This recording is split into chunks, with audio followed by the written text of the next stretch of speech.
بسم اللہ الرحمن الرحیم۔ السلام علیکم ورحمۃ اللہ۔ ایک چور نے مال و دولت سے بھرا ایک تھیلا چوری کیا، جس تھیلے میں ایک دعا بھی لکھی ہوئی تھی جو ان پیسوں کے ساتھ بندھی ہوئی تھی۔ اس شخص نے جب یہ دیکھا تو جا کر سارا مال مالک کو واپس کر آیا۔ اس پر اس کے ساتھی چوروں نے اس سے سوال کیا کہ اتنے سارے پیسے واپس کیوں کر آیا؟ اس نے جواب میں کہا، صاحب مال یہ عقیدہ رکھتا تھا کہ یہ لکھی ہوئی دعا اس کے مال کی حفاظت کرے گی۔ بے شک میں اس کے مال کا چور تو تھا، لیکن اس کے دین اور عقیدے کا چور نہیں ہوں۔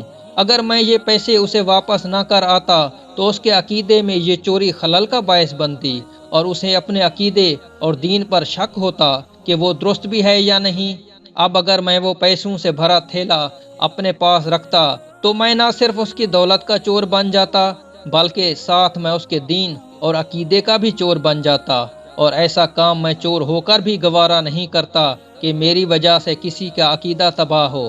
حاصل کلام یہ کہ ہم چند پیسوں کی وجہ سے، چاہے خطیب ہو، مصنف ہو یا عام معاشرے کے فرد، ہرگز چند روپوں کے بدلے کسی کا دین یا عقیدہ تباہ مت کریں، کیونکہ اگر ہم نے ایسا کیا تو یقیناً اس کی گمراہی کا حساب و کتاب بھی ہمیں روز جزا دینا ہوگا۔